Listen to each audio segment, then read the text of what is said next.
hoekom het jy hierdie hele ding begin?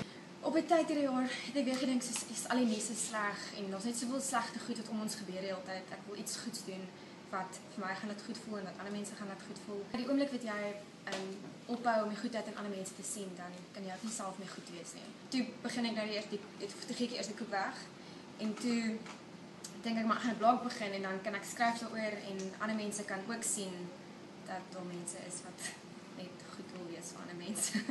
So kom jy toe besluit om koek te bak en dit vir mense uit te deel. Hoekom spesifiek dit? Ek dink in ons huis is koek, soos ek gevra dit is koek is soos hoe jy jou liefde wys. So my ouma het altyd vir ons groot koeke gebak as ons kom kuier en as my broer weggaan het en ek het hom verlang, dan het ek vir hom koek gebak en sommer ma gestuur. So dit is 'n groot dit is so 'n gebaar van liefde. En ek dink ook dit was vir my iets wat soos daar's soveel mense wat ek dink wat nooit koek kry nie en wat nooit daai tipe over the top extravagance en ek probeer reg opgewonde is iemand my koek gee. So die ding het ons baie mense wat nog nie ervaar het nie.